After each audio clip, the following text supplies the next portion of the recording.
वो प्रभु के रूप में उनको विश्वास नहीं कर। ఇక్కడ రక్షకుడు వస్తాడు అని ఎదురు చూస్తున్నారు కానీ రక్షకుడు వచ్చాడు అయితే ఆయన వాళ్ళు ప్రభువుగా అంగీకరించడం లేదు. उन्होंने कहा 29 में कहा, देखो ये संसार के पापों को उठा के ले जाने वाले मेमना करके उन्होंने साबित किया। యోహాను గారు అంటున్నారు, యేసు తన ఎదురాకు చూచి ఇదిగో లోక పాపమును మోసుకెళ్ళిపోవు దేవుని గొర్రె పిల్ల అని తెలియపరుస్తున్నాడు. अगर 31 में अगर पढ़ेगा तो 31లో చూస్తే एक बार इसको पढ़ के आपको बता दूंगा, आपको 31 31వ వచనం.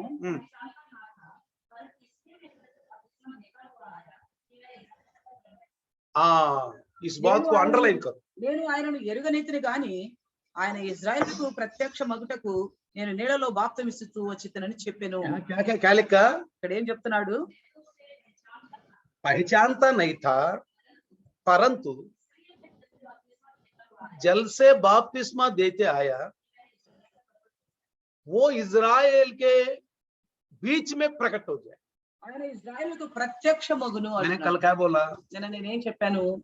किसी व्यक्ति को आपने कहीं देखा, వ్యక్తిని ఎక్కడో ఒకసారి చూశారు, कुछ बातचीत भी हुआ, ఏదో కొన్ని మాటలు కూడా జరిగినాయి.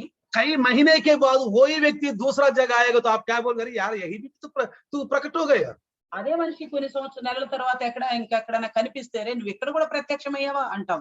ये भाइयों बहनों, రే సహోదరి సహోదరులారా, इस दुनिया में बहुत कंट्री है, ఈ లోకంలో చాలా దేశాలు ఉన్నవి. लेकिन एक ही एक देश है, इजराइल देश, परमेश्वर के साथ जुड़ी हुई है। ఒకే ఒక దేశం ఉన్నది, ఇజ్రాయెల్ దేశం అనేది దేవునితో అంటుగట్టబడినది. अदृश्य परमेश्वर के साथ जुड़ी हुई देश है सिर्फ इजराइल कंट्री। అదృశ్యమైన దేవునితో జతపరచబడిన దేశము ఇజ్రాయెల్ దేశం మాత్రమే. क्योंकि अदृश्य परमेश्वर को उन्होंने उनकी आवाज को पहचान लिया, कई बार उनकी प्रत्यक्ष रूप में भी पहचान लिया। ఇజ్రాయేలు చాలా సమయాల్లో దేవుని స్వరాన్ని విన్నారు, ఆయన ప్రత్యక్ష రూపాన్ని కూడా చూశారు. मैं आपसे एक बात कहना चाहता हूँ, మీకు ఒక మాట చెప్పాలనుకుంటున్నాను.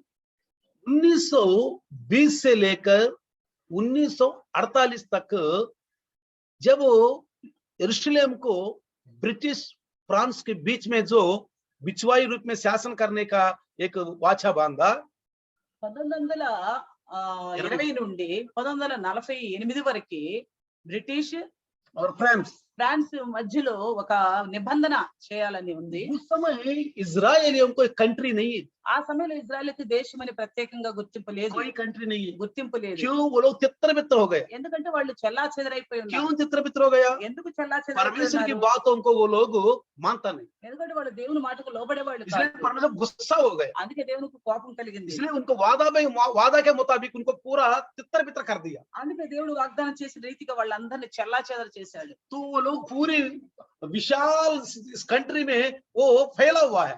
అందుకే వాళ్ళు ప్రపంచం అంతటి కూడా చెదిరిపోయి ఉన్నారు. परमेश्वर ने बोला आखिरी दिन में आप सबको इकट्ठे करूंगा मैं।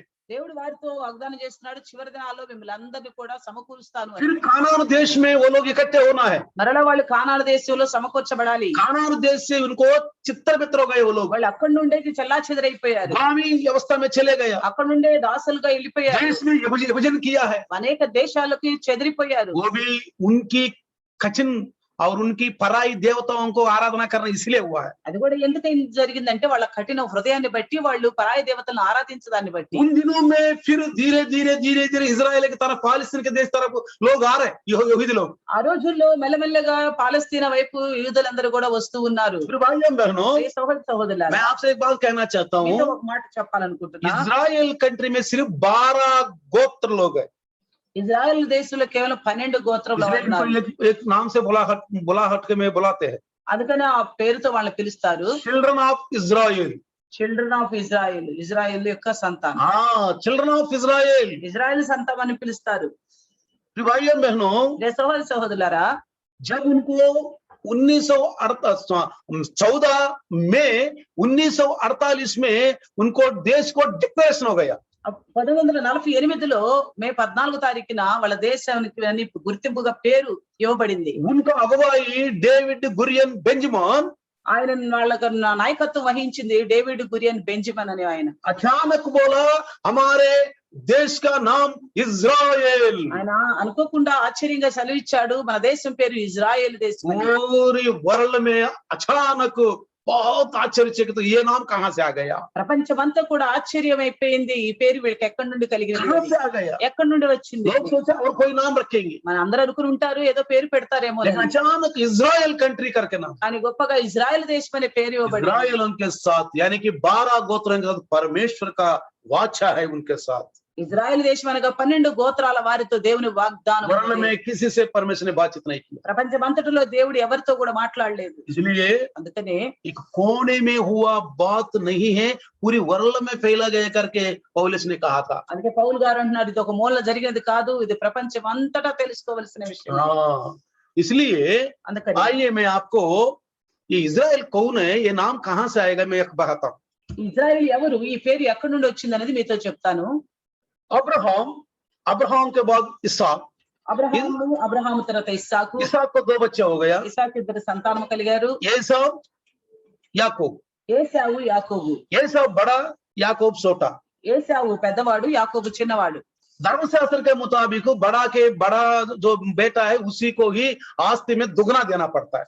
ధర్మశాస్త్ర ప్రకారంగా పెద్ద కుమారుడికి సంపత్తిలో 2 దొరుకుతుంది అతనికి. पिता का आशीर्वाद भी इनका है, అలాగే తండ్రి వల్ల ఆశీర్వాదం కూడా लेकिन కలుగుతుంది. परमेश्वर ने जो वादा किया था, इसलिए बड़ा से छोटा ही आशीर्वाद पाएगा करके सारा की गर्भ में ही ये बात कहा था।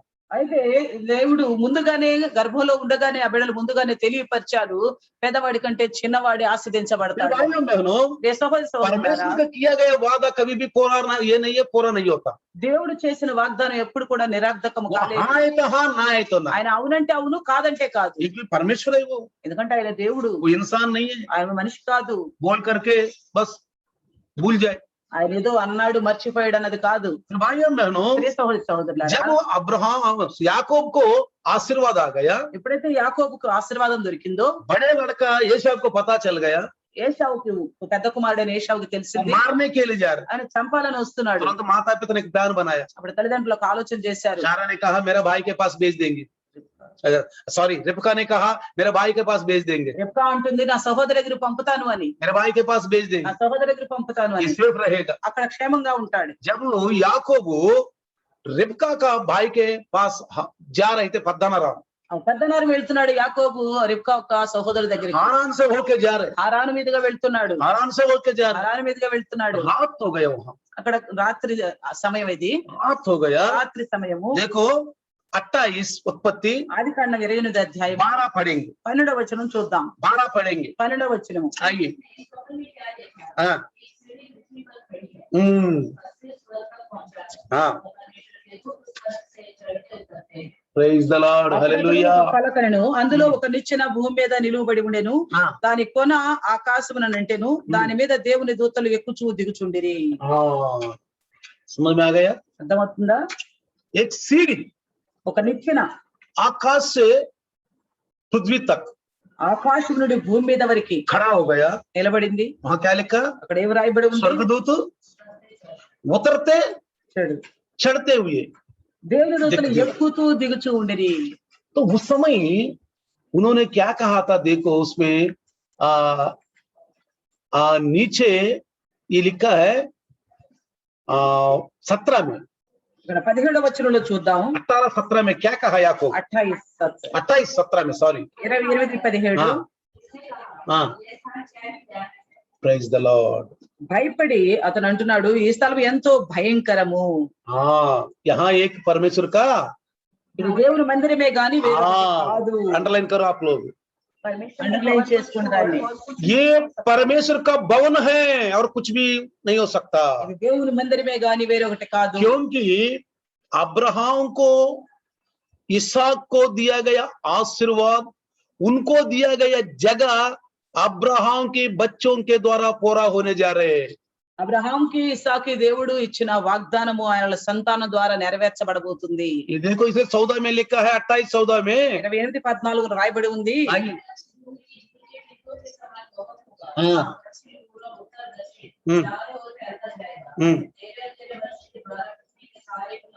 हाँ, अब्राहम को भी दिया ये वादा, నీ సంతానం భూమి మీద లెక్కకు ఇసుక రేణువుల వలెను అగును, నీవు పడమటి తట్టును తూర్పు తట్టును ఉత్తరపు తట్టును దక్షిణ తట్టును వ్యాపించెదవు, భూమి యొక్క సమస్త వంశములను నీ మూలముగా ఆశీర్వదించబడును. अब्राहम को दिया गया 12 में, మన 12లో చూస్తాం అక్కడ అబ్రహామును ఆశీర్వదించినట్లు 12 में दिया गया, 12లో చూస్తాం. उसके बाद 15 में, उत्पत्ति 15 में दिया गया, అలాగే 15 అధ్యాయంలో కూడా చూస్తాం ఆదికాండంలో. आपके संतान चौथा वो पीढ़ी फिर जहां तू खड़ा है वहां आएगा. నీ సంతానమైన 4వ తరం ఎక్కడ నీవు నిలబడి ఉన్నావో అక్కడికే వస్తాడు దేవుడు. भाइयों बहनों, आज पालिस्तीना, यरूशलेम, इजराइल कंट्री सेम कानान है. సహోదరి సహోదరులారా, ఈ రోజు మనం చూస్తున్న పాలస్తీనా, ఇజ్రాయెల్ కంట్రీ అని యెరూషలేము, అది మనం చూస్తున్నాం. पूरा वर्ल्ड में तितर बितर हो गया, लोग फिर इकट्ठे होकर के आज एक कंट्री के रूप में आशीर्वाद कंट्री बन गए. आज ప్రపంచమంతా చెదిరిపోయిన యూదులందరూ, దేవుని బిడ్డలందరూ కూడా ఈ రోజు అక్కడికి చేర్చబడి ఒక దేశంగా ఉంటాం. परमेश्वर का वादा है, ఇది దేవుని వాగ్దానము. आकाश भूमि टल जाएंगे, परमेश्वर का वादा नहीं टलेगा. భూమి ఆకాశాలు గతించును గాని దేవుని వాగ్దానం आज भी बाइबल में जो लिखा हुआ ये सारे वादा हमारे लिए बिल्कुल पूरा हो जाएगा. ఈ రోజు కూడా బైబిల్లో రాయబడిన ప్రతి వాగ్దానం మన నిమిత్తమే. అవన్నీ కూడా దేవుడు करेगा तो విశ్వసించినట్లయితే, भरोसा करना आपके वश में, तो भरोसा करने वालों को सब कुछ मुमकिन है. నమ్ముట నీ వశమైతే నమ్మువానికి సమస్తము సాధ్యం అంటుంది వాక్యం. इसलिए पूरे वर्ल्ड का आंख आज इजराइल कंट्री की तरफ है. ప్రపంచ దేశ కన్నులన్నీ కూడా ఇజ్రాయెల్ వైపే. छोटा सा देश है, చిన్న దేశము, छोटा सा देश है. చిన్న దేశము. बहुत लोगों ने ये शब्द खाया, इस इजराइल कंट्री को मैप में छन्ने नहीं दूंगा. చాలా మంది ఎంతో ఆలోచన చేశారు, వాళ్ళు నిబంధనలు కూడా చేసుకున్నారు, ఈ ఇజ్రాయెల్ దేశం అని గుర్తింపు ఈ ప్రపంచంలో కనపడకూడదు అని. जो बोला था वो चले गया. आज इजराइल कंट्री वो झंडा के ऊपर, मैप के ऊपर लहलहाते हुए दिखाई दे रहे हैं. అన్న వారందరూ వెళ్ళిపోయారు, కానీ ఇది నా ఇజ్రాయెల్ దేశం యొక్క జెండా ఎగరటం మనం చూస్తున్నాం. ఎందుకు? उसका पीछे परमेश्वर का हाथ है. దాని వెనక దేవుని హస్తం ఉంది. परमेश्वर का हाथ है. దేవుని హస్తం. बाइबल पढ़ेगा तो कोई मना नहीं कर सकता. బైబిల్ చదివితే ఎవరు దీన్ని ये వ్యతిరేకించలేరు. बाइबल जीवन का पुस्तक है.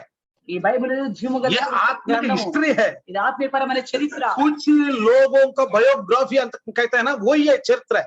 కొంతమంది బయోగ్రఫీ అంటాం మనం, ఇదే మనం చరిత్ర ఇక్కడ చూస్తున్నాం. इनका लिखा हुआ है परमेश्वर इनके बातों को. దేవుడు తన మాటలు ఇందులో రాయటం మనం ये చూస్తున్నాం. बाइबल दुनिया को देने के, ఈ బైబిల్ ని ప్రపంచానికి అందించడానికి. इसमें जो परमेश्वर का वचन है भाइयों बहनों, ఇందులో దేవుని ఒక వాక్యం రాయబడి ఉంది. అందుకని जब वो नींद से खुल के बोला, ఆయన నిద్ర నుండి మేల్కొని ये అంటున్నాడు, सचमुच परमेश्वर का एक मंदिर के रूप में बताया उन्होंने. ఆయన నిద్ర నుండి మేల్కొని అంటున్నాడు, ఇది నిజంగా దేవుని మందిరమే అంటున్నాడు. वहां कलीसिया स्टार्ट हो जाएंगे. అక్కడ సంఘము మొదలవుతుంది. यहाँ आत्मिक रूप में कलीसिया स्टार्ट हो जाएगी. ఆత్మీయపరమైన మందిరం మొదలవుతుంది. आगे हम सुनेंगे. ఇక ముందుకు మనం उसके చూస్తాం. बाद ఆ తర్వాత 22 वचन में भी लिखा, देखो 22వ వచనంలో కూడా రాయబడి ఉంది చూడండి. 28, 28, 22వ వచనం. हाँ. మరియు సమముగా నేను నిలిపిన ఈ రాయి దేవుని మందిరమగును, మరియు నీవు నాకిచ్చు యావత్తులో 10వ వంతు నిత్యముగా నీకు చెల్లించేదనని మొక్కుకొనెను.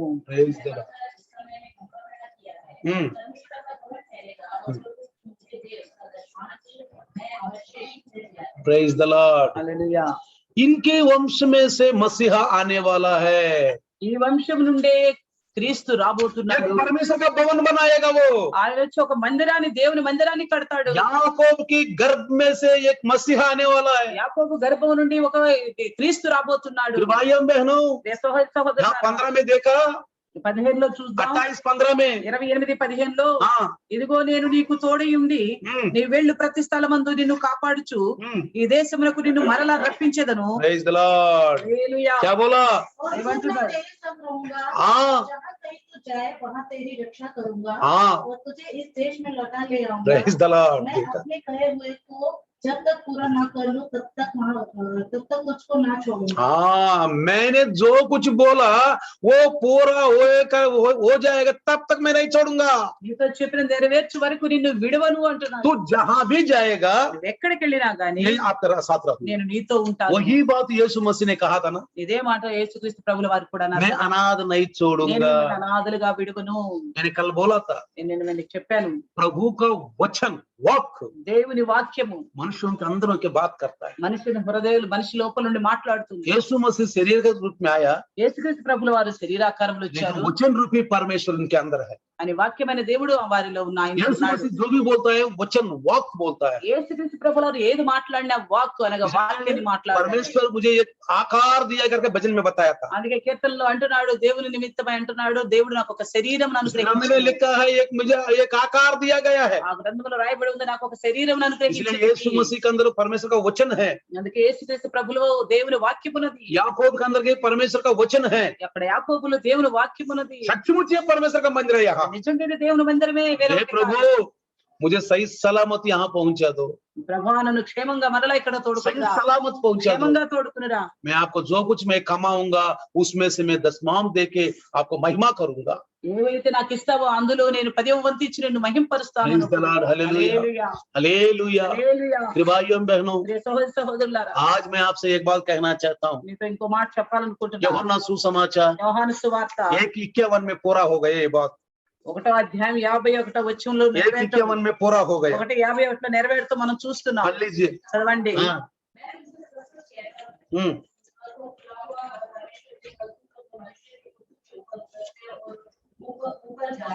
देखा पूरा हो गया नहीं? మీరు ఆకాశము తెరువబడుటయు దేవుని దూతలు మనుష్య కుమారునికి పైగా ఎక్కుటయు దిగుటయును చూతురని మీతో నిశ్చయముగా చెప్పుచున్నాను. ये मनुष्य का पुत्र ही सीढ़ी है, आकाश से लेकर पृथ्वी तक वही सीढ़ी है। ఈ మనుష్య కుమారుడైన యేసే నిచ్చెన ఆకాశం నుండి భూమి మీదకి. ईसा के पूर्व 18 शताब्दी में याकूब को स्वप्न में दिखाया। క్రీస్తు పూర్వము 18వ శతాబ్దంలో యాకోబుకు స్వప్నములో చూస్తున్నాడు. वही यीशु, ఆ యేసుక్రీస్తే, वही यीशु ఆ वो యేసుక్రీస్తే पिता के साथ है, ఆయన తండ్రి దేవునితో वचन का ఉన్నాడు, रूप में है। వాక్య రూపంలో ఉన్నాడు. याकूब को स्वप्न में दिखाया गया, యాకోబుకి కలలో చూపిస్తున్నాడు, एक सीढ़ी के रूप में दिखाया गया। నిచ్చెన రూపంలో చూపిస్తున్నాడు. वही जो स्वप्न में दिखाया गया वही घटना के बारे में यीशु मसीह यूहन्ना सुसमाचार 1:51 में कहता है। ఆయన కలలో చూసిన దాన్ని యేసుక్రీస్తు ప్రభుల వారు యోహాను సువార్త 1:51లో స్పష్టంగా తెలియపరుస్తున్నాడు. पूरा हो गया, పూర్తిగా నెరవేర్చబడింది. परमेश्वर का मंदिर इनके द्वारा बनाना है। దేవుని మందిరం ఈయన ద్వారా కట్టబడాలి. भौतिक रूप में मंदिर है, दावीद को कहा तेरे बेटा सलोमन महाराज कराएंगे। భౌతిక రూపమైన మందిరం విషయమై దావీదుతో దేవుడు అంటాడు, నీ కుమారుడైన సొలొమోను కడతాడు అని. लेकिन కానీ आत्मिक पुत्र आएगा इस संसार में दावीद के वंश में से। దావీదు వంశం నుండి ఆత్మీయ కుమారుడు వస్తాడు. दावीद याकूब के वंश में से आया है, దావీదు యాకోబు వంశం నుండి वो వచ్చాడు. गोत्रों में से आया, यूदा అదే गोत्र में से। గోత్రం యూదా గోత్రం నుండి వచ్చాడు. दावीद वंश में से यीशु मसीह संसार में आया है। దావీదు వంశం నుండి యేసుక్రీస్తు ప్రభుల వారు ఈ లోకానికి सचमुच వచ్చాడు. परमेश्वर का मंदिर बनाएंगे। నిజముగా ఆయన ఖచ్చితంగా దేవుని మందిరాన్ని నిర్మిస్తాడు. ऐसा के पूर्व 18वां शताब्दी में याकूब ने देखा है पद्दान जैसा हारान की जो जगह में जा रहे थे उस समय, पद्दान राम जात समय। ఈ క్రీస్తు పూర్వము 18వ శతాబ్దంలో హారాను మీదకి పద్దనారు వెళ్తున్న సమయంలో యాకోబు అక్కడ కలను చూస్తున్నాడు. वचन कहता है परमेश्वर आज और कल एक ही जैसा है। అందుకే వాక్యంలో దేవుడు సెలవిస్తున్నాడు, ఆయన నిన్న నేడు ఒకే రీతిగా ये ఉంది. ग्रंथ है सच्चा जीवित ग्रंथ है। ఈ గ్రంథము నిజమైన సత్యమైన జీవం కలిగిన గ్రంథము. ये ग्रंथ में लिखा है एक दूसरों के वचन को अच्छे तालमेल है। ఈ గ్రంథంలో రాయబడిన ప్రతి వాక్యం కూడా ఒకదానికి ఒకటి ముడిపడి ఉన్నాయి. इस पृथ्वी में जितने ग्रंथ है उन ग्रंथों में से ये पवित्र ग्रंथ है जो परमेश्वर का वचन है। जो ఈ భూమి మీద అనేకమైన గ్రంథాలు ఉండి ఉండవచ్చు, కానీ ఇది ఒక్కటి మాత్రమే దేవుని వాగ్దానమైన గ్రంథము. ग्रंथों में 2 तरह की है, గ్రంథాల్లో 2 రకాల గ్రంథాలు, पौरुषेय अपौरुषेय। పౌరుషయ और అపౌరుషయ. पौरुषेय मतलब इंसान ने जो बात लिखा इनका दिमाग में आया वो ग्रंथ रूप में लिखा है। పౌరుషయం అనగా మనిషికి తన మైండ్ లో ఏదొచ్చిందో దాన్ని రాశాడు, దాన్ని పౌరుషయం, దాన్ని గ్రంథ రూపంలో. लेकिन अपौरुषेय मतलब परमेश्वर ने ही मनुष्यों को प्रेरणा देकर लिखा हुआ ग्रंथ है। అపౌరుషయం అనగా మనుషులకి దేవుడు ప్రేరణ ఇవ్వటాన్ని బట్టి రాయబడిన గ్రంథం. ये है अपौरुष ग्रंथ। ఇదే అపౌరుషయ గ్రంథము. लिखा इंसान लिखवाया है परमेश्वर। రాసింది మనిషే గాని రాయించింది దేవుడు. बाइबल में परमेश्वर का वचन दिखता है, ఈ బైబిల్లో దేవుని మాటలు మనకి परमेश्वर को కనిపిస్తాయి. चुनी हुई लोगों दिखता है। ఇందులో దేవుడు ఎన్నుకున్న మనుషులు इसमें కనిపిస్తారు. जो भी पाप किया है उसको बहुत ताड़ना दिया దీనిలో परमेश्वर, ఎవరైతే పాపం చేసినట్టు తెలియబడుతుంది దేవుడు వాళ్ళకి ఎంతో శిక్ష क्योंकि वो విధించాడు. पवित्र है। ఎందుకంటే ఆయన పరిశుద్ధుడు. इसलिए भाइयों बहनों, అందుకనే సహోదర సహోదరులారా, यीशु मसीह यूहन्ना सुसमाचार में యోహాను సువార్తలో 1:51 में कहता है 1:51 అంటున్నాడు, वो सीढ़ी यीशु मसीह है। ఆ నిచ్చెన యేసుక్రీస్తు इसलिए ప్రభువే. देखो అందుకే చూడండి यूहन्ना सुसमाचार యోహాను సువార్త 14:6 में क्या कहता है, 14:6లో ఏమంటున్నాడు? मैं हूँ मार्ग, मैं हूँ जीवन, मैं हूँ सच्चाई। నేనే మార్గము, నేనే సత్యము, నేనే జీవము. पृथ्वी के लोग स्वर्ग में जाने के लिए मैं हूँ सीढ़ी, मैं हूँ मार्ग। భూమి మీద ఉన్న వాళ్ళు పరలోకములో చేరుకోవాలంటే నేనే మార్గం అనగా నేనే నిచ్చెన. परमेश्वर ने अदन का वाटिका में जो वादा किया है वो सच्चाई है, मैं हूँ सच्चाई हूँ, मैं ही आ गया हूँ स्त्री संतान के रूप में। దేవుడు ఏదైతే ఏదైనా వనంలో వాగ్దానం చేశాడో ఆ సత్యము నేనే వచ్చాను స్త్రీ గర్భాన. लिखा है ना 3:15 में ना, क्या बोला था? 3:15 3:15 में लिखा है, देखो 3:15 मैं आपको एक बार वादा दिखा था, लिखा हुआ दिखा देता हूँ। మీకు రాయబడిన వాక్యాన్ని నేను చూపిస్తాను. वो वचन पूरा हो गया, सच्चाई मैं हूँ, ఆ వాక్యం నెరవేరబడింది కాబట్టి సత్యమును सच्चाई मैं हूँ, సత్యమును ये నేనే. वचन झूठ नहीं है। వాక్యం అబద్ధమైంది కాదు. देखो पढ़ो क्या लिखा है। చదవండి. हाँ बस మరి నీకును ఈ స్త్రీనికి నీ సంతానముకును ఆమె సంతానమునకును వైరము కలుగు చేసేదను, అది నేను తల మీద కొట్టును, నీవు దాని మడి మీద కొట్టుదు అని చెప్పారు. Praise the Lord। హల్లెలూయా. इस दुनिया में सब स्त्री पुरुष का संतान है, ఈ లోకంలో అందరు కూడా స్త్రీ పురుషుల सिर्फ సంతానం. यीशु मसीह ही स्त्री संतान, కేవలం యేసుక్రీస్తు ప్రభుల వారు మాత్రమే కేవలం స్త్రీ సంతానము. उनका पिता है ये, ఆయనకు ఒక తండ్రి ఉన్నాడు.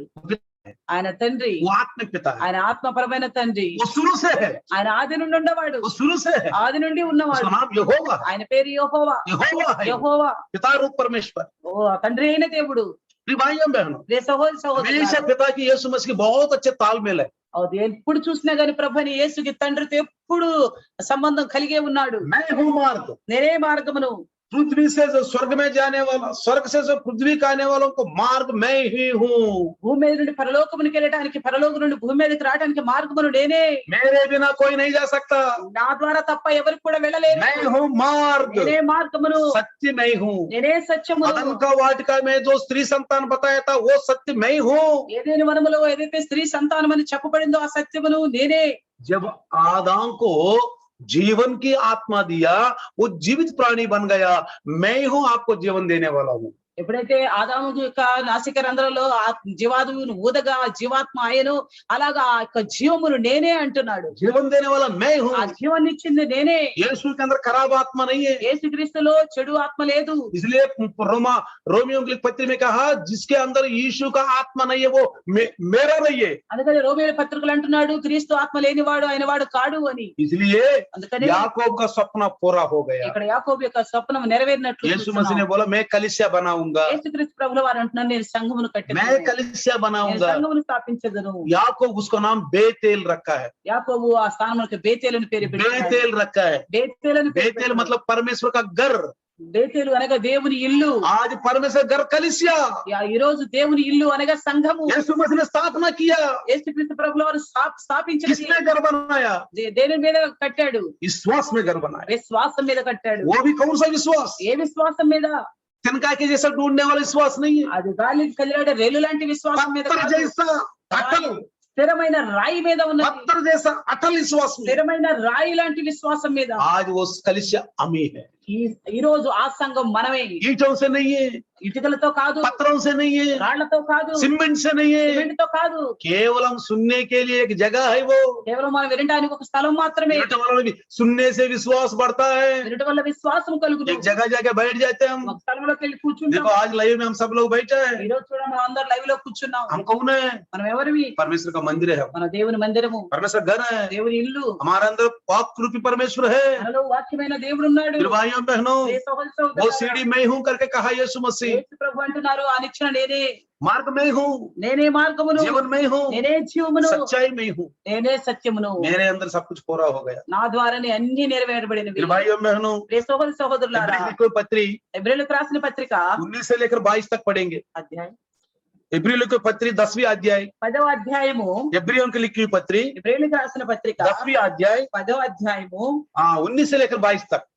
19 ये जिक्र- 22 వరకు यहाँ इब्राहिम को लिखी हुई पत्री में कुछ बातें कहाँ है, आत्मिक बातें। ఆత్మీయపరమైన కొన్ని విషయాలను ఇక్కడ చూద్దాం. हम्म हम्म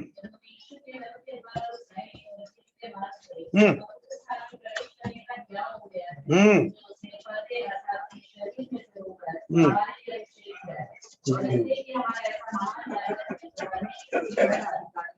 प्रेज, हाँ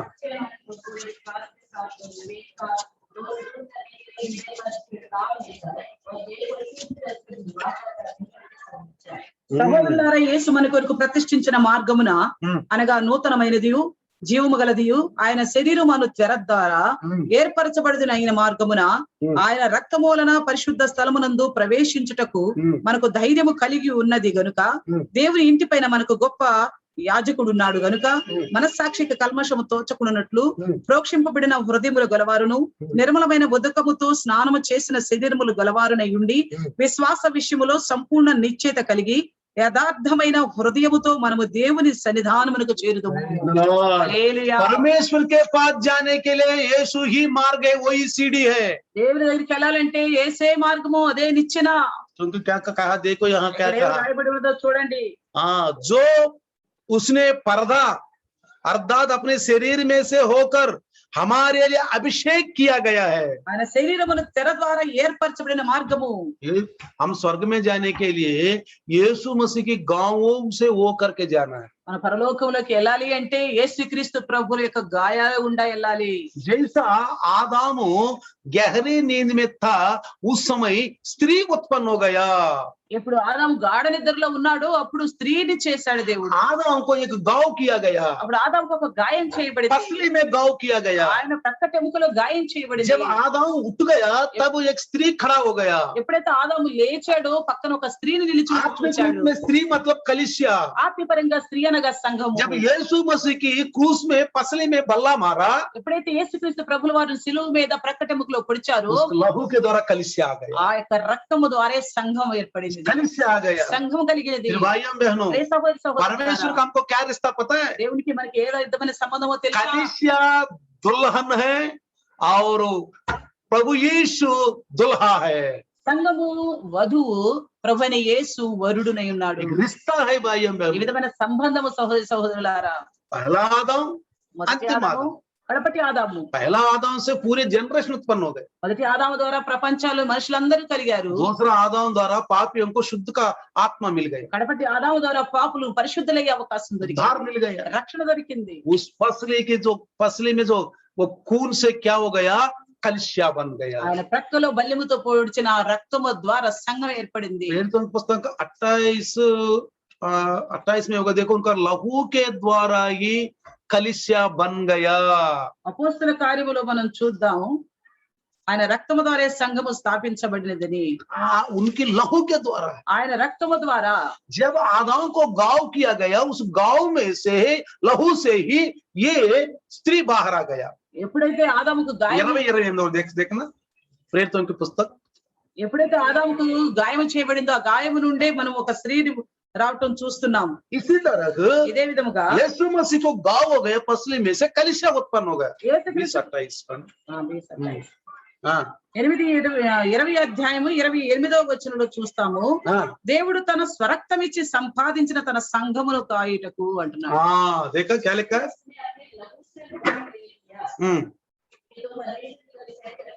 बस తన స్వరక్తమిచ్చి సంపాదించిన తన देखा? సంఘం.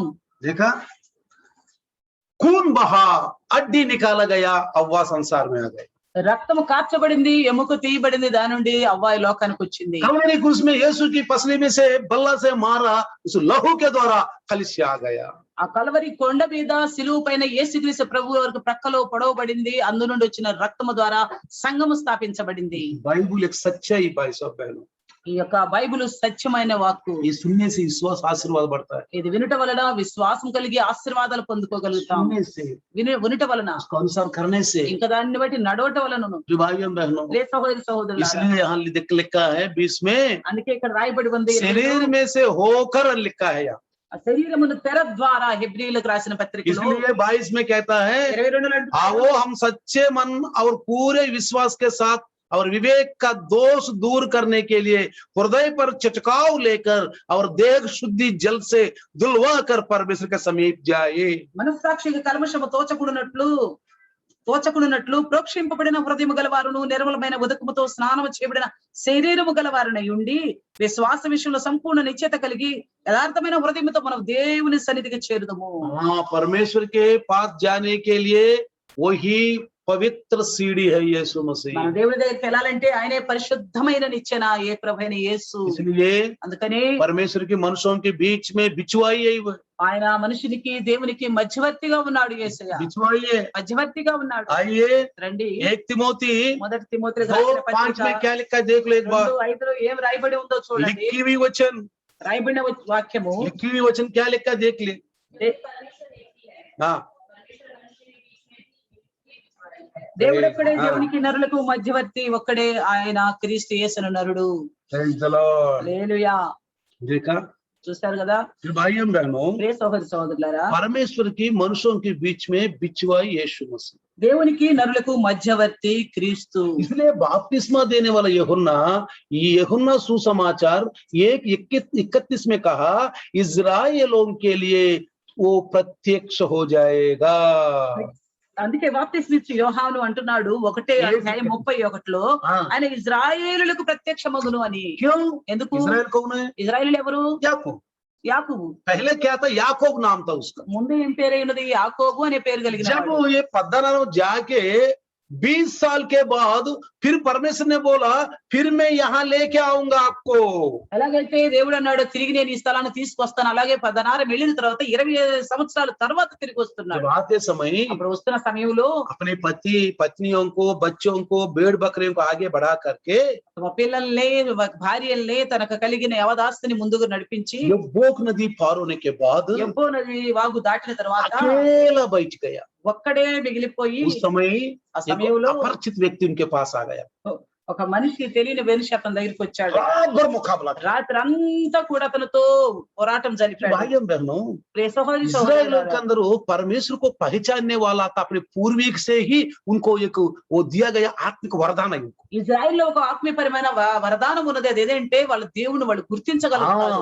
वो उनको वरदान है, वर्ल्ड में किसी को नहीं दिया गया। ప్రపంచంలో ఎవరికీ లేదా వరం. आज सच्चा मसीहा भी परमेश्वर का पहचान सकता है। రాజు నిజమైన క్రైస్తవుడే దేవుని గుర్తించగలుగుతాడు. एक आत्मिक इस्राएल ఒక ఆత్మీయపరమైన ఇజ్రాయేలుడి गर्भ క్రైస్తవుడు. से पैदा हुआ है, ఆ యొక్క గర్భము నుండి వచ్చిన వాడు, वादा के द्वारा पैदा हुआ। వాగ్దానము ద్వారా కలిగిన ये వాడు. कलीसिया भाइयों ఇదే बहनों, సంఘము इसलिए इस సహోదరులారా. कलीसिया के साथ अधोलोक में जो शैतान रुक नहीं सकता। అందుకే ఈ సంఘం ఎదుట అధోలు యొక్క పాతాళం యొక్క సాతాను కూడా నిలవలేడు. मामूली बात नहीं है, हम ఇది సాధారణమైన విషయం కాదు. हमने उद्धार पाया है। మనం రక్షణ పొందాము. इसलिए అందుకనే रात भर से तो आदमी मुकाबला किया, రాత్రి అంతా కూడా పోరాటం సరిపాడు. पहचान लिया, గుర్తు పెట్టాడు, पहचान लिया। గుర్తు పెట్టాడు. तब कहा అప్పుడు అంటున్నాడు मुझे आशीर्वाद दे दो, నన్ను ఆశ్రదించు, आशीर्वाद दे दो। నన్ను ఆశ్రదించు. तब बोला అప్పుడు అంటున్నాడు तेरा नाम क्या है? నీ పేరేమి అని. मेरा नाम याकूब। నా పేరు యాకోబు అంటున్నాడు. नो, కాదు, आज से तुम्हारा नाम याकूब नहीं है, ఈ దినం నుండి నీ పేరు యాకోబు కాదు, याकूब नहीं है, యాకోబు కాదు, इस्राएल। పేరు ఇజ్రాయేలు అనబడును. क्या नाम दिया? ఏమంటున్నాడు? इस्राएल। ఇజ్రాయేల్ అంటున్నాడు. आज इस्राएल कंट्री का नाम है, इंसान ने नहीं दिया गया है। ఈ రోజు ఇజ్రాయేల్ దేశానికి ఆ పేరు మనిషి పెట్టినది కాదు. कौन है वो?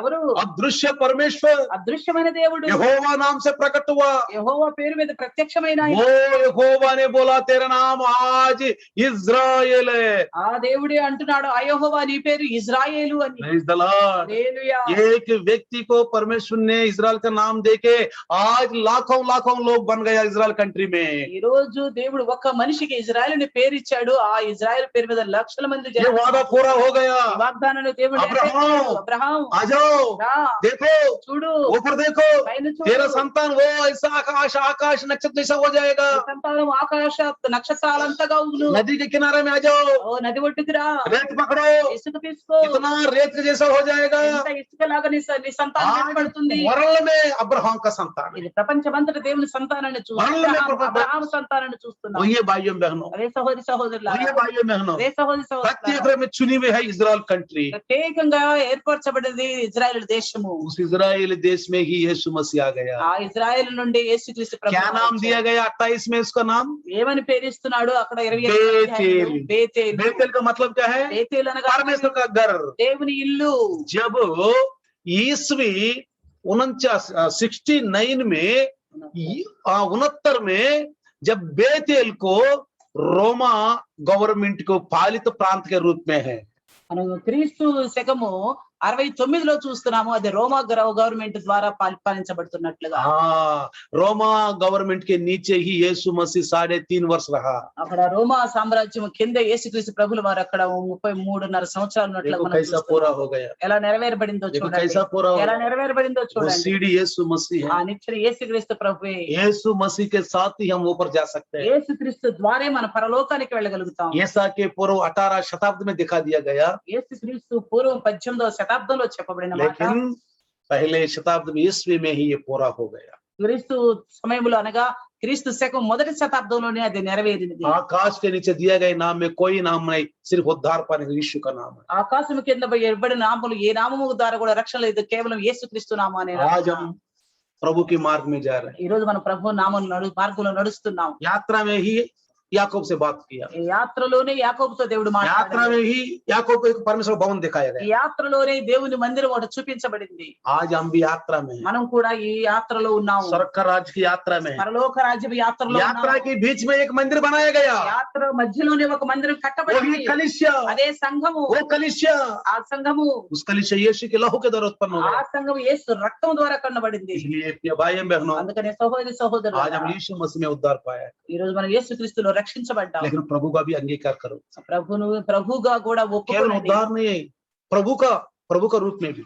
కేవలం రక్షకుడనే కాదు, నా ప్రభు అని కూడా అంగీకరించు. मैं बताऊंगा इस वचन को मैं. ఈ ప్రభు అనే ఈ విషయం గురించి ఒక రోజు మీకు आइए చెప్తాను. छोटा सा प्रार्थना. రెండు చిన్న ప్రార్థన చేసుకుందాం. सर्वशक्तिमान సర్వశక్తిమంతుడు कृपालु दयालु परमेश्वर, కృపగల ప్రభు, आज तेरे दास के द्वारा ఈ రోజు నీ దాసు ద్వారా एक आत्मिक प्रभु घटना इस पृथ्वी में घटी है, वो पूरा भी हो गया. అదో ఆత్మపరమైన ఒక సంఘటన ఈ లోకంలో జరిగిన విషయం ప్రభు మేము వినగటానికి సహాయం చేశారు. पृथ्वी में प्रभु जो घटना घटी ఏదైతే ఈ భూమి మీద हमारे నెరవేర్చారు आंखों के सामने देखा है. ప్రభు మేము ఆ కళ్ళతో చూడగలిగినట్లుగా. क्योंकि बपतिस्मा यूहन्ना कहा इज़राइल में एक व्यक्ति प्रत्यक्ष हो जाएगा. ఎందుకంటే బాప్తిస్మా యోహాను అంటున్నాడు ఇజ్రాయెల్ కోసం ప్రత్యక్షపరచబడును అని. वही जो उत्पत्ति में इज़राइल नाम का लेकर के याकूब को रखा, उसी संतान में से यीशु आया.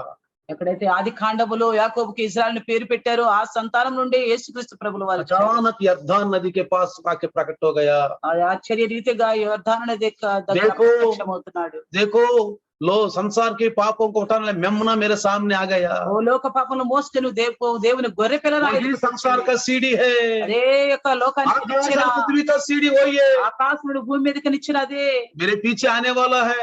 నా వెనక రాబోతున్నాడు. जूतों का लेस बांधने की भी मैं योग्य नहीं हूँ. ఆయన చెప్పుల వారు ఇప్పటానికి కూడా నేను యోగ్యుడిని కాదు అంటున్నాడు. भाइयों बहनों, నే సహోదరి సహోదరులారా, आज हमारा बीच में यही है प्रत्यक्ष हुआ. మన మధ్య కూడా ప్రత్యక్షమయ్యాడు ఈ రీతిగా. यीशु मसीह के नाम से हमको उद्धार मिल गया. యేసు నామములో మనకు రక్షణ దొరికిపోయింది. प्रभु दास के द्वारा ये सच्चाई बात बताया, ये बात को प्रभु यीशु के नाम से आशीर्वाद मिला. ప్రభువాని దాసు ద్వారా మాట్లాడే సత్యమైన వాక్కులు యేసుక్రీస్తు నామములో మా హృదయములు ఆశీర్వదింప చేయండి. आमीन. ఆమేన్. पिता परमेश्वर का प्यार, प्रभु यीशु मसीह का महान कृपा, पवित्र आत्मा का सहभाग आज और कल युगान युग तक सदा काल इम्मानुएल बनकर रहे. ఆమేన్. आमीन.